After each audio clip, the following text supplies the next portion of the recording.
So I entitled this the secretive Jesus. Okay, concealing the truth through what parables. So we haven't really looked at Jesus's teaching method. Jesus's teaching method, at least one of his teaching methods, is actually the use of what of parables.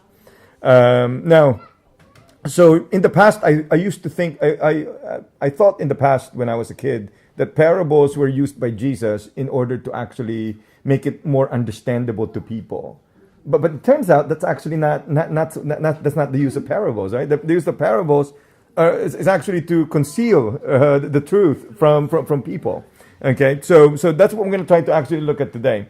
And some of the things I might say here might be a little unconventional in some sense when we think of Jesus being secretive, right? It's like that's weird. Why would he want to keep something a secret? But he did. That's the problem, right? So he did, and so we're going to look at that today.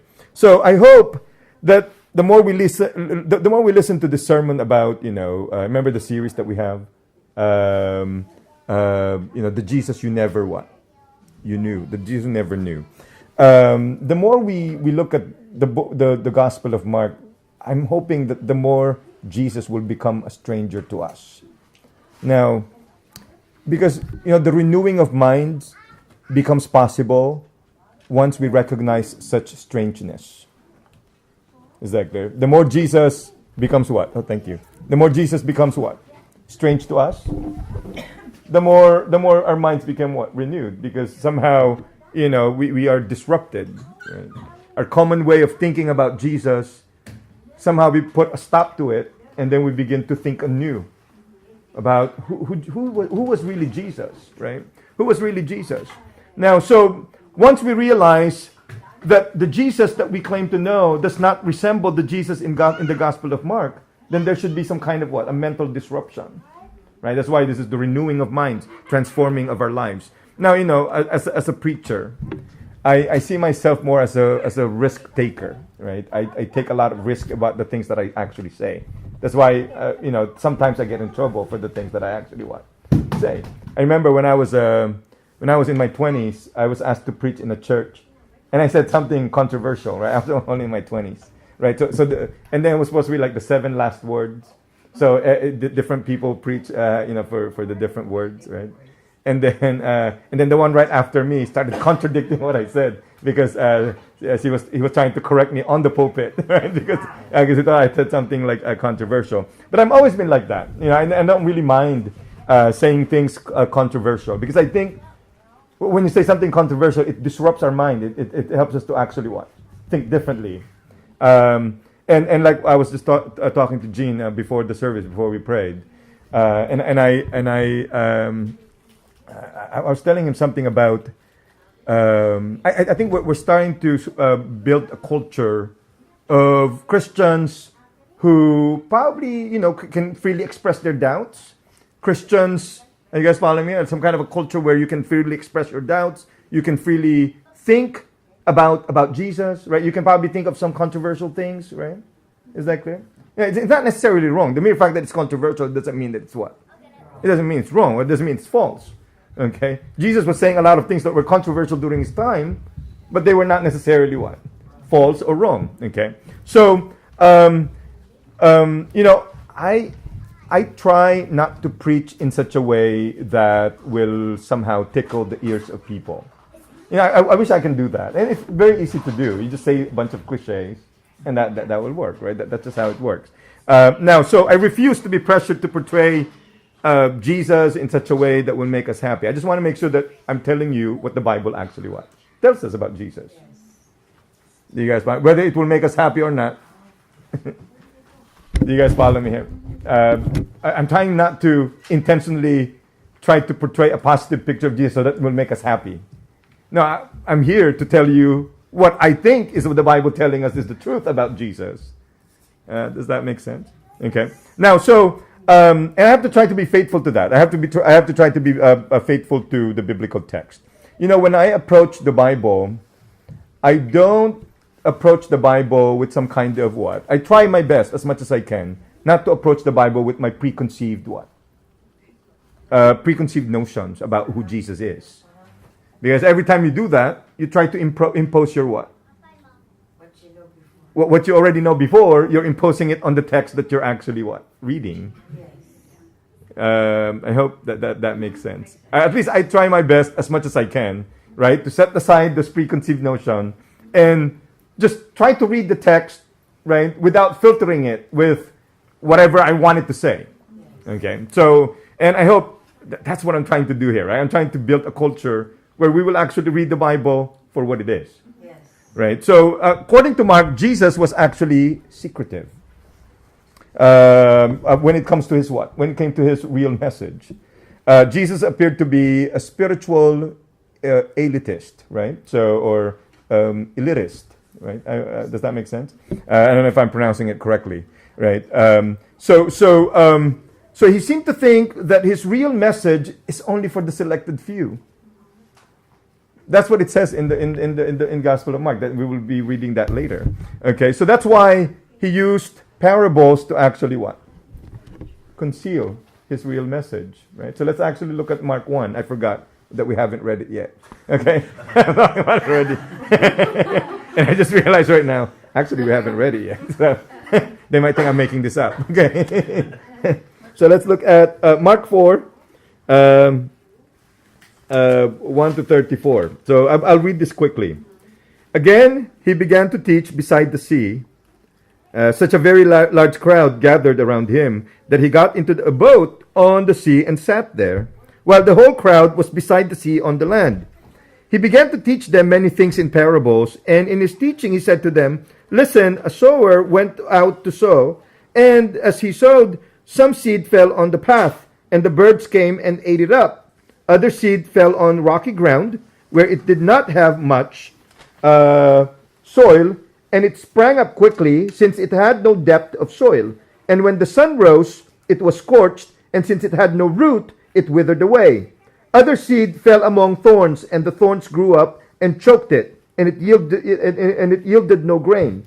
Other seed fell into good soil and brought forth grain, growing up and increasing and yielding 30 and 60 and 100-fold. And he said, let anyone with ears to hear listen." Verse 10. When he was alone, so here's the crucial passage here when I'm talking about Jesus being secretive. When he was alone, those who were around him, along with the 12, asked him about the parables. And he said to them, "To you has been given the secret of the kingdom of God, but for those outside, everything comes in parables."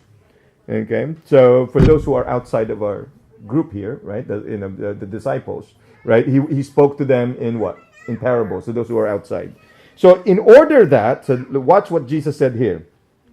In order that they may indeed look but not perceive. Okay. And may even listen but not understand. And so that they may not turn again and be forgiven. Which is a weird thing, right? It looks like he was actually what?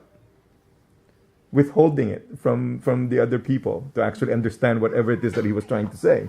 And then he said, verse 13, and he said to them, "Do you not understand this parable? Then how will you understand all the parables? The sower sows the word. Now these are the ones on the path where the word is sown. When they hear, Satan immediately comes and takes away the word that is sown in them. And these are the ones sown on rocky ground. When they hear the word, they immediately receive it with joy. But they have no root and endure only for a while. Then when trouble or persecution arises on account of the word, immediately they fall away. And others are those sown among the thorns. These are the ones who hear the word, but the cares of the world and the lure of wealth and the desire for other things come in and choke the word, and it yields nothing.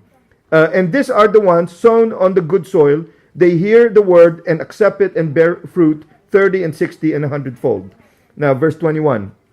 He said to them, "Is a lamp brought in to be put under the bushel basket or under the bed, and not on the lampstand? For there is nothing hidden except to be disclosed, nor is anything secret except to come to light.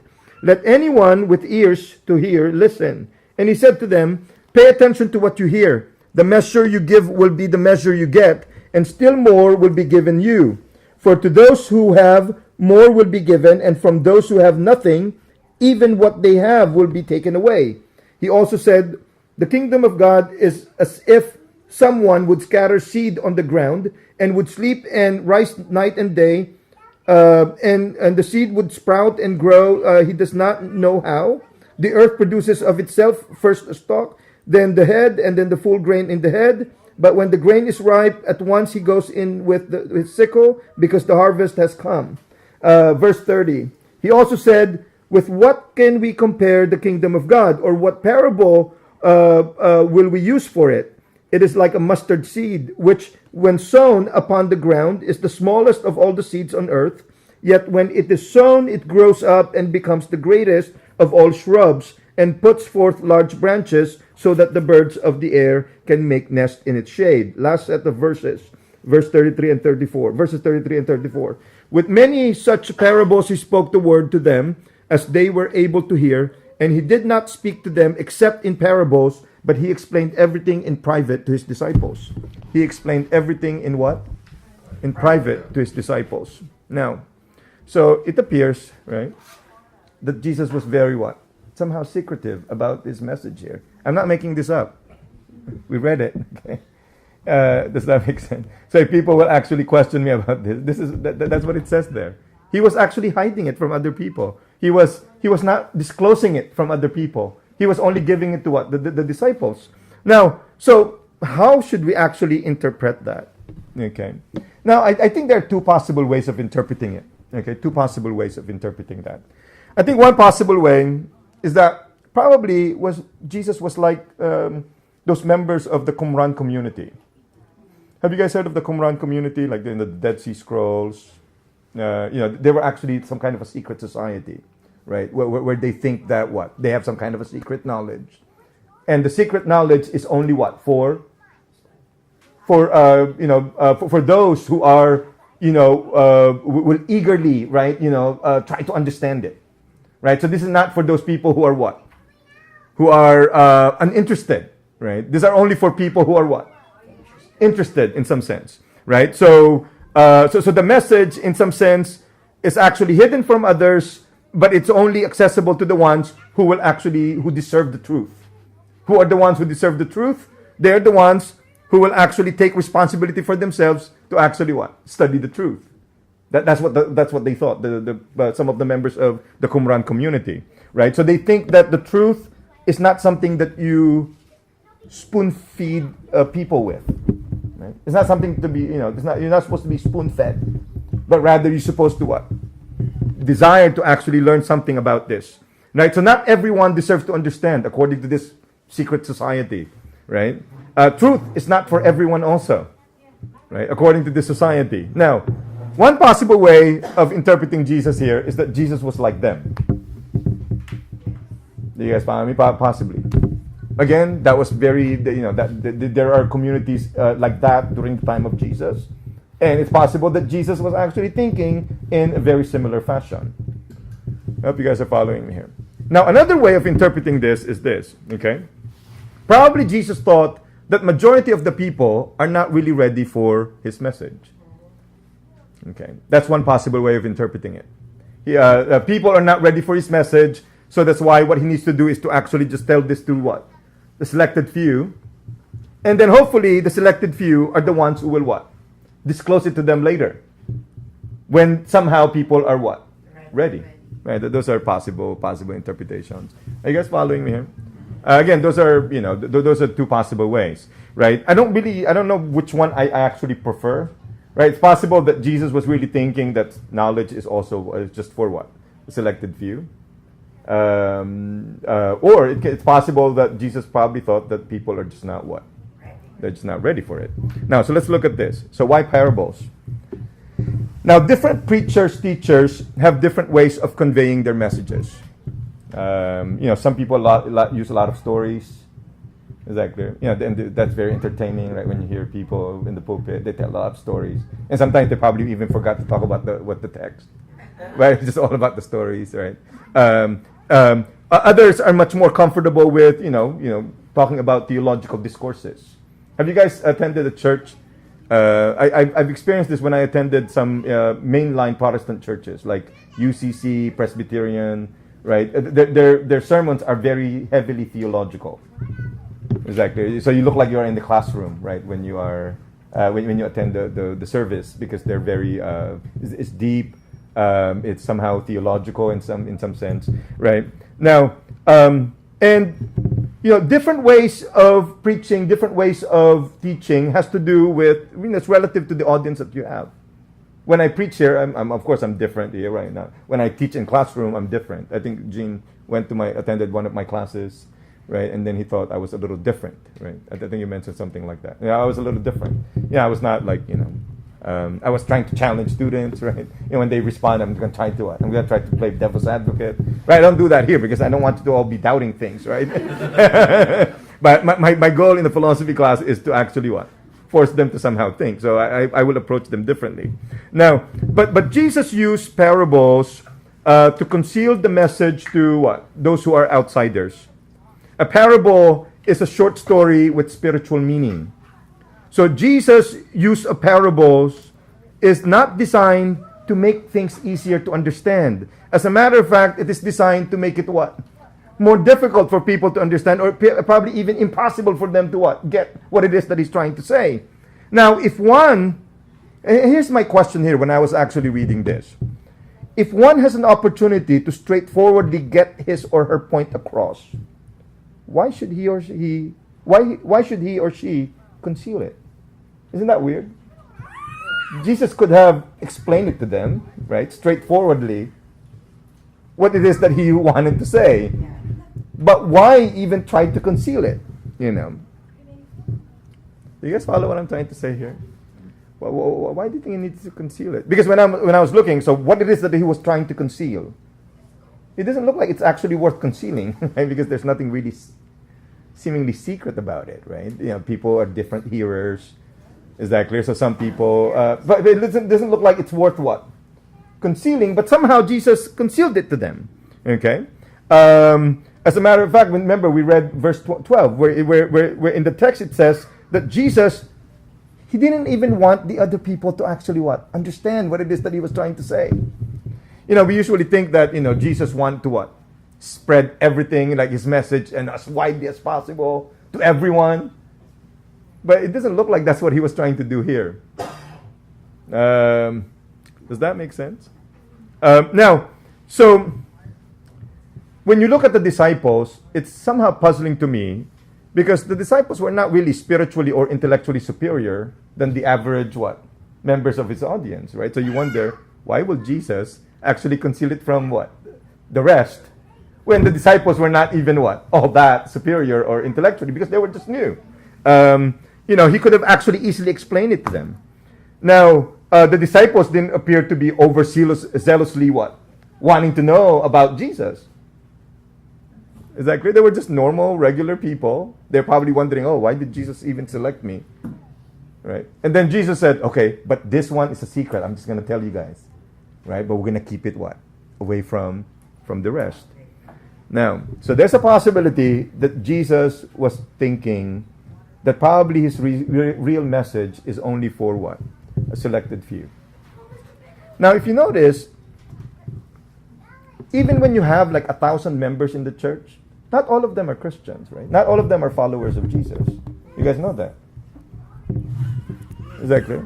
Probably you only have a few who are actually who are really doing the work of the ministry in any church. You can have an 18,000 member church, but very, very few of that is actually really committed to the cause of Christ. I hope I'm making sense here, right? Now, so I think for Jesus, it appears that he was some kind of he thinks that there's some kind of a spiritual elite, right? In some sense, okay. I don't want you to see that in a negative way, okay. I heard one theologian says, the problem sometimes with churches is that they worry too much about the masses, right? But they actually ignore the ones who are really spiritually committed. Do you guys follow me here? Those people who are really passionate about learning about God. Is that clear? Yes. They're worrying about how do we reach out to those people, because again, you're looking for numbers. Is that clear? But somehow you ignore the ones who are really serious about the studies. And they're the ones who are really committed. Yes. Okay. Now, so let's look at the parable of the sower here. Okay. Now, not all hearers of the word are equal. Not all hearers of the word are what? Equal. Different hearers respond differently to what they hear. Now, do not expect the same response from listeners. Different people have, they have their own different baggage that they bring with them. Yes. Do you guys follow me here? And that determines, how far they will listen to the message. Different people have different level of what? Preparation and maturity. So you cannot really expect people to actually receive the message in exactly the same way. A sermon can be boring to some, but inspiring to another. Now, what you might find boring sermon, I might find it to be exciting. I remember going to, when I was at Yale, I will go to that Catholic church. That's before Florence went there, because we got married in the middle of my first year when I was pursuing my master's degree. But I remember going to that Catholic church, and the sermon, I just really love it, right? Because they were so deep theologically. So every time I pass by, I'll stop, and they'll just listen to the priest, right, give like theological sermons. But again, you have to understand, it was a Catholic church inside Yale. So, the students, the faculty members, they're all like what? They like those kind of stuff. Do you guys follow me? So it might be boring to some people, but it might be what? Interesting for others. Is that clear? Right? Now, so that's just how it works, okay? There are many factors that determine how people will receive a sermon. You have to understand, even Jesus didn't get positive responses from 100% of his audience. Do you guys follow me here? When he preached, it's not like everybody actually responded to him positively. There were even times when people actually left him, right? And then he was only left with the disciples. And then Jesus asked the disciples, "Are you guys going to leave me too?"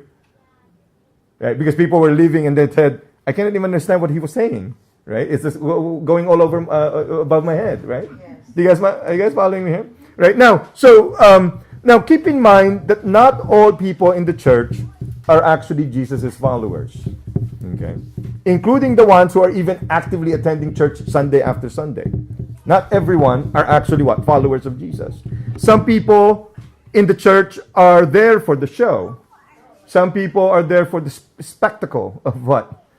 Of a Sunday morning worship. Okay? Now, so Jesus in the parable of the sower identified 4 different hearers. Okay? So I'm going to give names for them. Okay? I'm going to call the first one the oblivious one. Okay?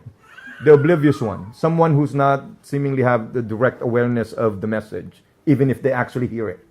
Okay? So those who did not understand the gospel at all. You guys know that there are those people who did not what? Understand the gospel at all. You preach the gospel, but somehow they just have no understanding of it. So these are the seed on the path which was eaten by what? The birds. Who are the birds here? Represent what? Satan, according to Jesus. Right? So let's look at that briefly. Who are these oblivious ones? Based on the gospel, Jesus believed in the existence of Satan. Okay, so Jesus believed that. So Jesus believed that Satan exists.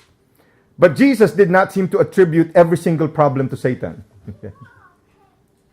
He just said there are some, right, where they received the message, but somehow Satan what? Stole it from them. Now, Satan has been described in the Bible as the one who deceives people. He seeks people whom he may what? Devour. He steals, he blinds people, he kills, and he what? He destroys. That's how Satan has been what? Described in the Bible. Even if we simply suppose that Satan exists, okay, we can still speculate. How does Satan takes away the word that we somehow what? Receive from when we listen to the message, okay? So someone receives the word, but Satan will probably suggest some thought or idea that can lure you away from considering what? The truth. Yes. That's a possibility. Okay? You hear the message, but somehow Satan will what? Lure you away from paying attention to it. A word that can powerfully deliver us from all sorts of spiritual bondages can be nullified by our what? Legitimate and illegitimate doubts. You hear the word, but somehow you start what? Doubting. So it doesn't take effect then, right? Because you begin to what? Doubts. Now, some of our doubts are legitimate. Some are what? The legitimate doubts. But there are legitimate doubts. You can probably doubt if it is reasonable, then that can cause you to doubt. But once you doubted already, right, the message will fail to have some kind of what? An effect. Do you guys follow me here? Other things that can actually affect us is this. Sometimes we use evaluative tools that are potentially inappropriate for spiritual matters.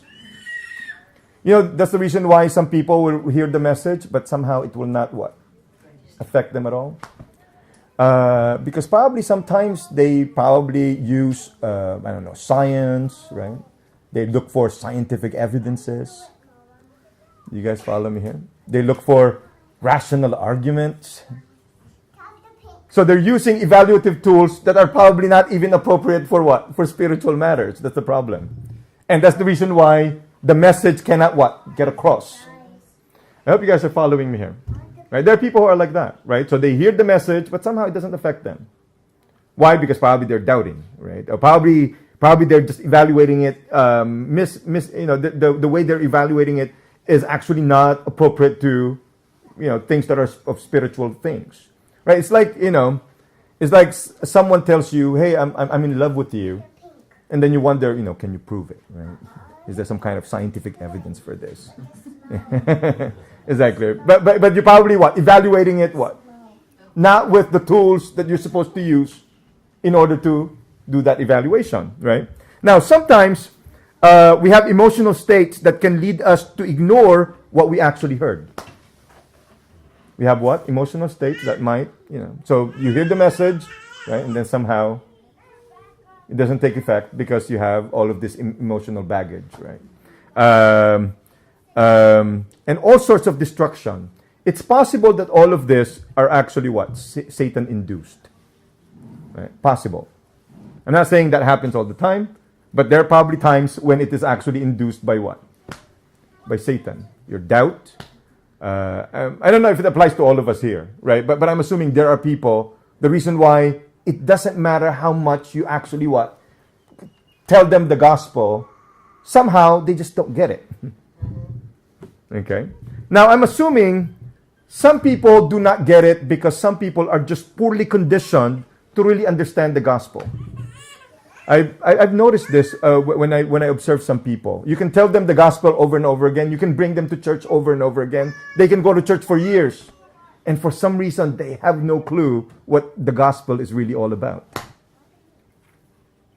I'm not saying that they're unintelligent. I doubt that they are unintelligent. Some of them are college graduates. You guys find some of them are really intelligent in other matters. But when it comes to the gospel, for some reason, they just don't what? They just don't get it, right? What it is about. I hope I'm making sense here.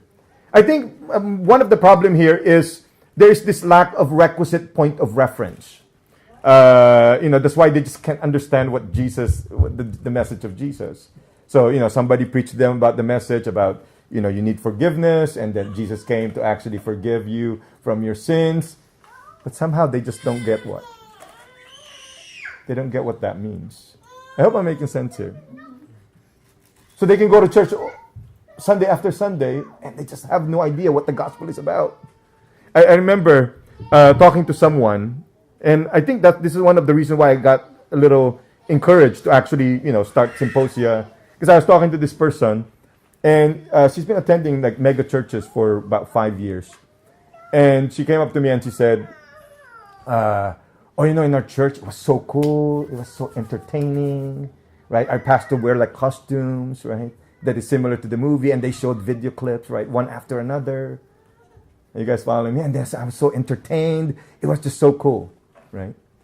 And I was like wondering, is that really what we're supposed to be in church for? Do you guys follow me? And then he showed me the video. And the video really is not really about preaching about anything. The pastor is just what? Cracking jokes the whole time. Does that make sense? Showing video in the background and it looks so beautiful. And there are people like dancing, looks like ballet dancing, right? They're trying to copy like a movie. Do you guys follow me? And then the whole time I'm wondering, I think this is the reason why even after going to church for 5 years, people have no concept what it really means to follow Jesus. Do you guys follow me here?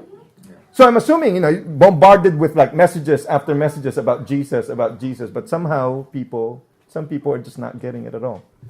I hope I'm not criticizing people here. I'm just saying this is a reality, right? People can actually be going to church and at the same time not get anything out of it.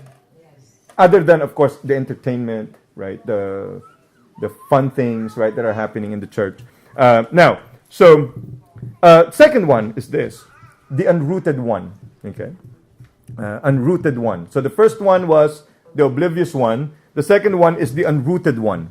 Now, who is the unrooted one? These are those who initially believed but have fallen away after trouble or persecution.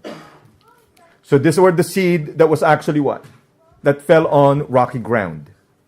So these are people who listen and they respond to the gospel immediately with joy, but due to the lack of root, they endured only for a while. After trouble and persecution, they what? They left. Does that make sense? What is the second one again? The unrooted one. Now, what does that mean? So let me explain this briefly. Some people are good starters, right? But bad finishers. Right? Some people are what? Good starters, but they are what? Bad finishers. Some hearers of the word are like that, at least according to our text. Usually I try not to be too excited about those who initially started with what? With enthusiasm. When I see people starting with what? Enthusiasm. They're very, very enthusiastic about following Jesus. I try to not be too impressed by that, right? Because I knew, or usually I think that probably they're just failing to count the cost of what it means to follow Jesus. Yes. Is that clear? They have so much excitement because they're what? They failed to count the cost of what it means to follow Jesus. It is always easy to be excited about something while you are aware of how much, or while you are not aware of how much it will cost you. Is that clear? So you see this, trip to Hawaii, and then you'll be like, wow, I'm so excited. Are you guys following me together? And then until you look at the price, right? And then you're like, oh, you know what? Right? So that excitement somehow what? Just went, now, and then young people have this tendency to actually, speak way ahead of themselves about their what? About their commitments to Jesus. But many of them eventually leave the church as they become adults. I don't know if you guys know that. Many young people who actually in church, they'll be so active in church, but right after high school, many of them what? They disappear. They don't go to church anymore. That is a part of the statistics about that, right? These are people who are very active in youth ministry, but when they actually left high school, right, they're just gone. Does that make sense? Okay. That's following Jesus is costly. Okay. And every time I talk about mega churches here, I don't want you to think I'm criticizing them. Okay. Because it's fun to go to mega churches. I have fun when I go to Water of Life, right? And they're like good praise and worship. Okay. But there's a possibility that many mega churches today are projecting illusory Christian lives where the costliness of a Christian commitment is taken out of the picture. You guys follow me here? Right? It's an illusory what? Christian life that they're actually projecting to us. Where the costliness of Christian commitment is what? Somehow taken out of the picture. Now, what's costly about going to church on Sunday morning with a la concert style, right? Praise and worship. Do you guys following here? Air-conditioned auditoriums. Quality coffee shops inside the church. Comfortable seats. What's costly about that? Do you guys follow me here? What is costly about that? What's costly about doing something that you enjoy doing in the church? Right? Usually they ask you for the list of things that you want to do, you like to do, and then you signed up, right? And then you do it, right? But this is what you like to do, right? What's costly about that? What's costly about hanging out with your favorite people in small Bible study groups? There's nothing really costly about that. But sometimes that's what we think of what? Christian commitment. Is that clear? You go to church, have fun, like with the praise and worship, right? Sit in your comfortable seat where you always sit, where you're always seated. I hope I'm making sense here. Yeah.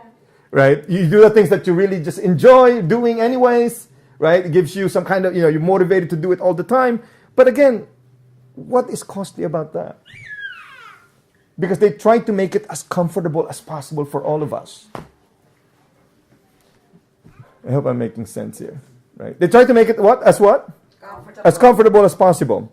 That's why for many churchgoers, giving up their Christian commitment is an easy task, right? Because they did not really understand the cost of what? Following Jesus, right? After going through troubles and persecutions due to their commitments to Jesus, right? The once committed followers are the same ones who disown such commitments, right? They commit their lives, right? But they're also the ones who what? Do disown it after a while. Okay. Many of us here are the ones who have proven our commitments to Jesus due to our lasting powers, right? Even in the midst of troubles and hardships. When I look at all of you here, all of you guys somehow what? Managed to survive. Is that clear? We have seen all the worst things in the church. We've seen all, right? But somehow we are still here, okay? Does that make sense? Yes. We've failed so many times, right? We have, sometimes we can't even forgive ourselves, but somehow we're still what? We're still here. It's weird, right? And that's why I think, you guys are the ones who probably somehow, one of those people who somehow what? Continued and became what? Somehow productive. Because somehow you stayed. But there are people, light troubles, light persecution, they're gone. Is that clear? Minor hardships, they're gone. Right? They failed once, they're gone. But somehow you guys stayed. Okay? After going through troubles and persecutions due to their commitments to Jesus, the once committed followers are the same ones who somehow disown such what? Commitments. Now, the unrooted ones are the ones who fail to understand the cost of believing the word. They surpass the oblivious ones, right?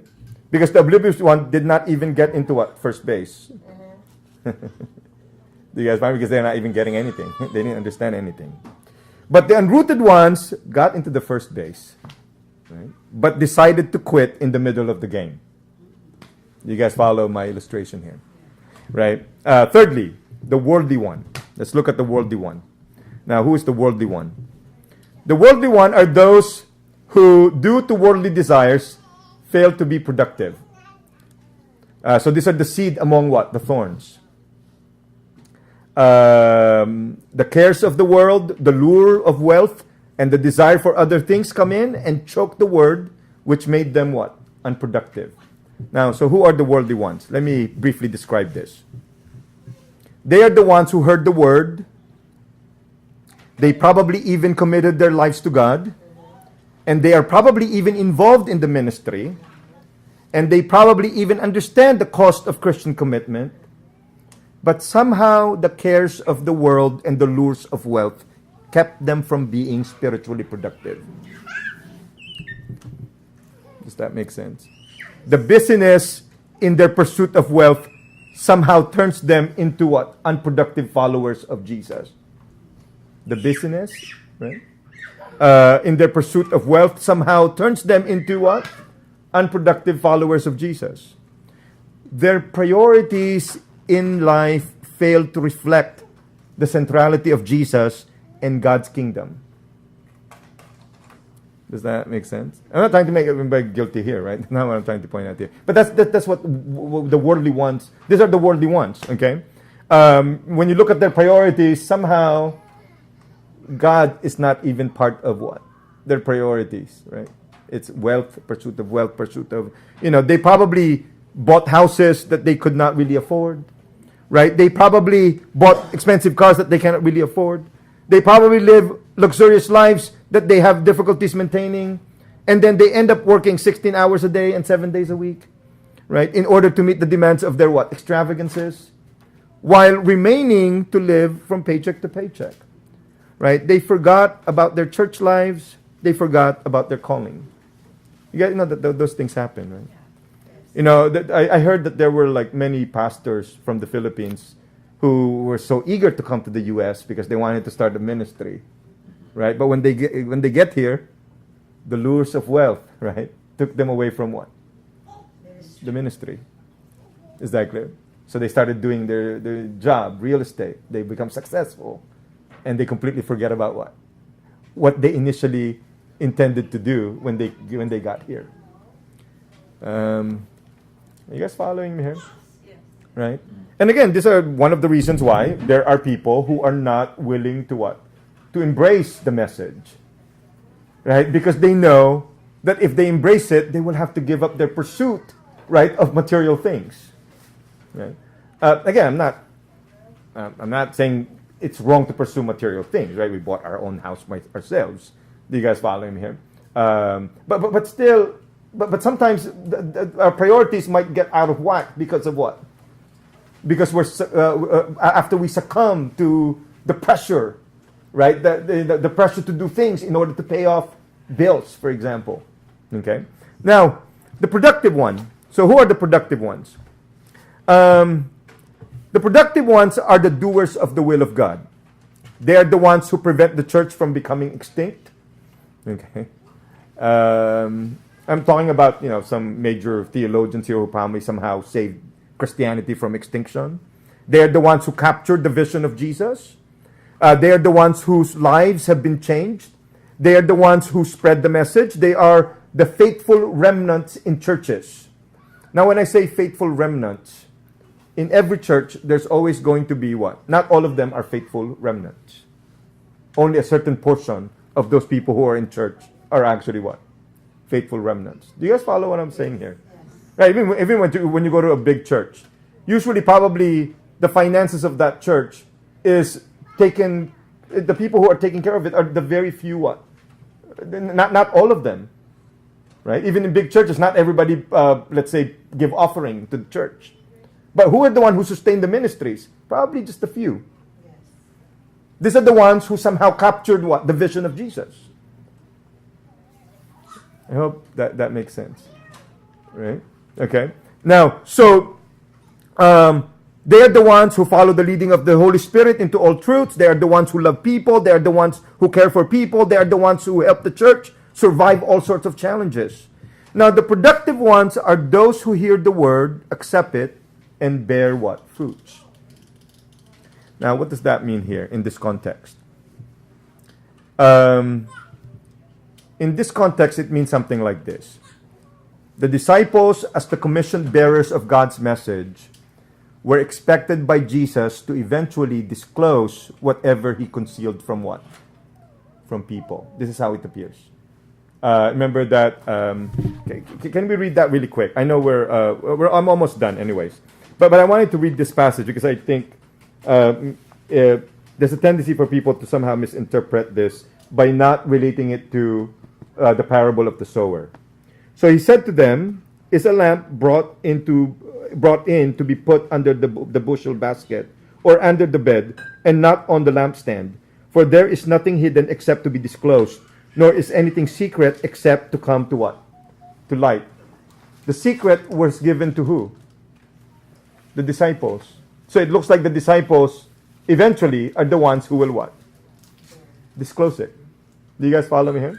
Right. Now, then let's look at verses 24. It says, "And he said to them, pay attention to what you hear. The measure you give will be the measure you get, and still more will be given you. For to those who have, more will be given, and from those who have nothing, even what they have will be what? Taken away." Now, let's look at this. It appears that for Jesus, the disciples who had been entrusted with more spiritual knowledge had the task of what? Bearing fruits by doing as much as they can to build on what Jesus taught them. Jesus provided them what? The seed, while the disciples would have to bring it to what? Fruition. Now here's how it works. The message is the seed. And it came from who? From Jesus. The disciples are supposed to what? Build on those seed. Do you guys follow me here? And then somehow our task is to what? To continue that. That's what it means to bear fruit. I hope I'm clear here. So Jesus gave it to the disciples so that the disciples can build on it. You have to understand, when Jesus gave them the message, he did not give them the complete truth. When you look at the seed, it actually gradually what? Grows. The message that that Jesus actually planted, it's supposed to what? Grow. It's actually supposed to lead us to more what? More truths. Now, how does it lead us to more truths? The more we what? We build on what those saints in the past actually what? Built. Right? We built on top of what they actually what? Built. I hope I'm making sense here. That's our task. That's our task as Christians today. Right? That's our task as teachers, preachers, as people who actually minister in the churches. Now, the seed, I think, is actually a perfect metaphor here. Because when you look at the seed, it has some kind of what? An embedded purpose. Right? The mango seed is supposed to bear what? Mango fruits. Do you guys follow me here? Jesus gave the seed. That's the message. But that is not really the complete truth. The complete truth is something that we will what? Discover as it grows. I hope that's clear. Now, last point. Parables and God's kingdom. God's kingdom, according to Jesus, is like a growing seed. God gradually establishes his kingdom as Jesus' followers continue to spread what? Jesus' message. That is God's strategy, and it actually worked. Okay? The church is still alive and strong, even after what? 2,000 years. You guys notice that? Jesus said, the kingdom of God is like what? A growing seed. If you look at what's happening now, right? 2,000 years after, Christianity is still what? Alive and strong. Jesus provided the seed. We take care of it as it grows in order for it to eventually bear fruits. And it brings about all sorts of truth about God as it actually what? Unfolds. We always discover new things about God. Okay? Our task as the church is to scatter the seed. Now, Jesus' message is life-changing. Okay? It must be something that must transform what? Our lives. That's why we should be willing to what? Spread it to others. Now, but you will not be able to actually spread it to others unless it has done something in your what? In your life, right? And I'm hoping that Symposia will participate in God's program here. That's the program, right? The spreading, right? Spreading the seed. What's the seed? The message. Is that clear? Because we're going to try to actually make it what? Bear fruit. Okay. Now, God's kingdom, according to Jesus, is like a mustard seed. Okay. God's kingdom is the fruit of Jesus' message as the seed. Whatever fruit it will bear, that's God's kingdom. So there's the seed. What it's supposed to be its fruit? The kingdom of God. Do you guys follow me here? So Jesus gave us the seed, and we're supposed to what? Make it grow. As the church, we're going to make it grow until God's kingdom is somehow what? Established. I hope you guys are seeing the task here of the church. I know this doesn't sound like some kind of an encouraging word or something like that, but that's the task of the church. Like a mustard seed, Jesus' message is tiny. It was very simple, right? And it might appear to be something insignificant, but when it grows, it will conquer what? It will conquer the world as it pursues the establishment of God's kingdom. That is not far from the truth if you actually think about it.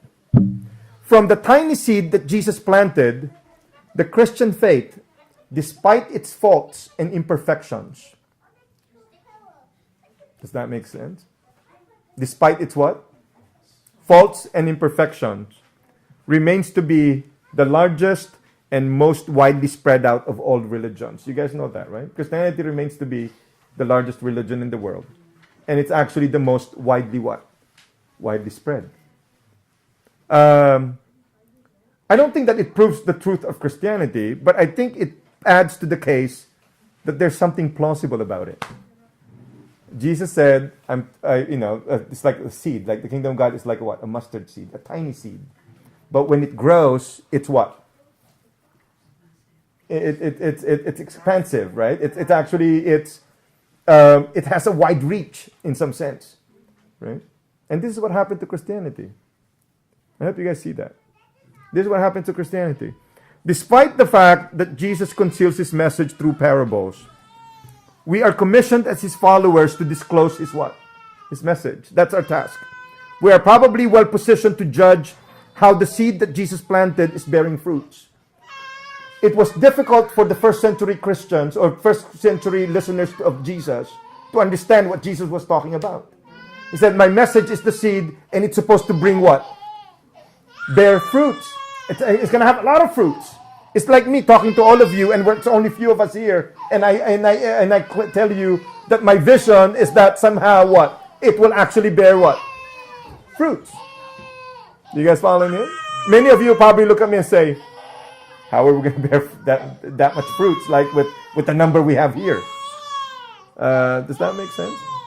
Right? But I think probably Jesus kept it as a secret from them. Why? Because they're not going to understand. But somehow, we can understand because we can what?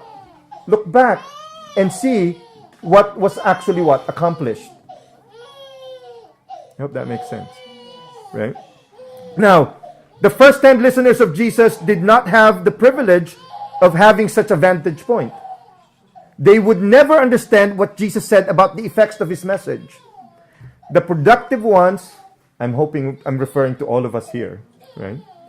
In succeeding generations from Jesus to our present time, are supposed to scatter Jesus' message that will bring about what? God's kingdom. I hope you guys are seeing God's project here. And I hope that we aim to be a part of that project. Jesus provided the seed, and it's supposed to grow, and it's supposed to bear fruit. And what is its fruit? The establishment of God's what? Kingdom.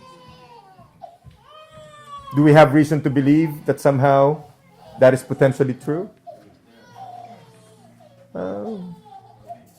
If Christianity ended up with 5 people after 2,000 years, then probably Jesus was what? Jesus fooled himself. You guys follow me? Yeah. But that's not the case, though. Okay, it's not the case. So that's why I said, I hope you guys learned something from here. Right? I know it's not one of those uplifting sermon, right? But it's definitely what I tried to do here. I'm just trying to make sense of what? Mark 4. And why is that relevant to what? Relevant to us today. Right?